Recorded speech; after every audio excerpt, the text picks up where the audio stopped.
Welcome everybody to the temple. And today I'm going to talk to you about the energies of what's kind of been going on right now.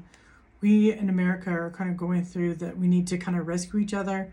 We are giving each other information and stuff, but the empath is really beginning to feel this taxation on the body, and I'm finding it been really difficult for even me to kind of get through, the weekend and not wanting to hook into everything that's been kind of going on here.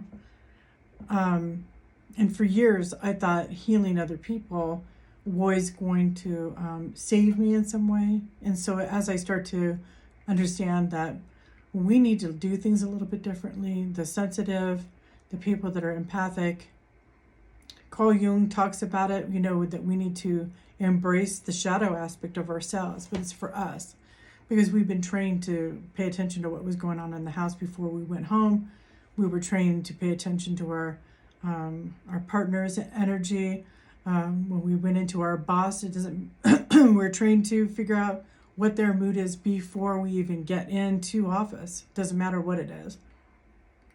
And because of this, we have a tendency to hold on to trauma. We absorb things.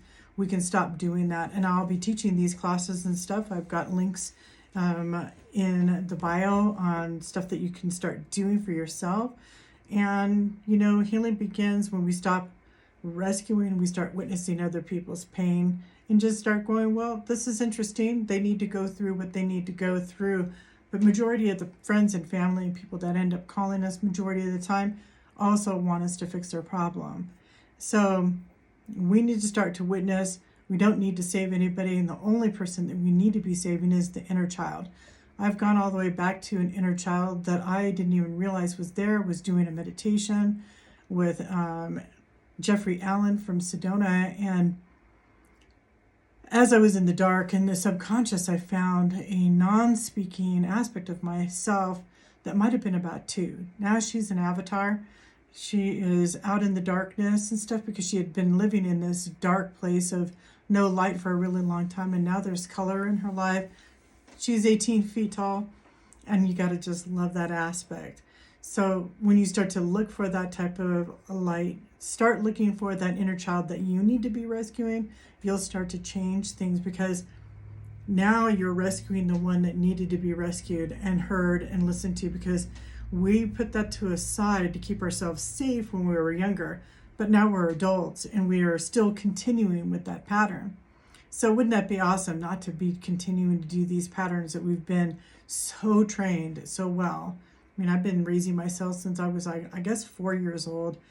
I don't really recall my mom being around too much, but the truth is, light work without our boundaries and stuff, which we don't even understand what that understanding is truly, we can have a better life and we can start treating ourselves with the boundaries everybody else seems to have around us, correct?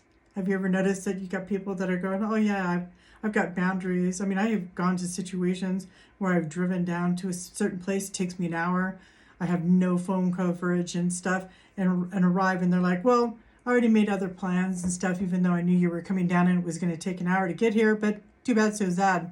And it's happened a few times, especially with this one particular person. I don't do that anymore because I found out I was coming down to say hi to her and she refused to come and see me even though she was coming out of state.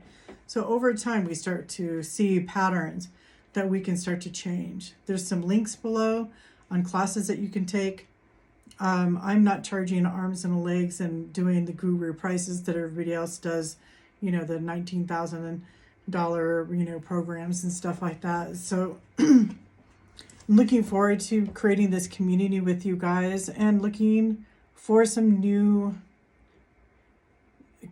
strategies, because a lot of what we've learned really has to do with, especially with the breathing techniques that I've learned, really can start to be able to strategize for yourself, going in and taking a look. I've done a lot of inner child rescue, but I haven't done it from this deeper knowing that it's me that I've been looking for all along.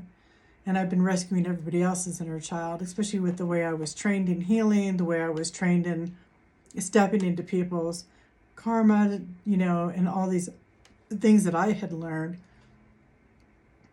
as a healer, as a, massage therapist stuff, I used to have people come to me because I would give people readings with their spirit guide or their loved ones and stuff like that for a really long time until I had to put up the boundary. And I ended up losing a lot of my clients because they were getting a free reading along with massage. And it was really unfair to me. And so many people take advantage of that type of situation. And, anybody else would be being charged $150 an hour to have a good reading with a family member, and they were just wanting to pay me $65 for an hour massage. So it was interesting that they were getting two things. And when I stopped, put a boundary up, and everybody ended up walking away. So our healing begins when we stop rescuing and start witnessing for ourselves. And so hopefully this message was meant for somebody that really needed to hear this, coming from that place within, and getting some basic strategies on how to take care of herself. So I will be putting up the Jaded Healer Awakens for tomorrow, and you guys have a blessed evening. All right, bye.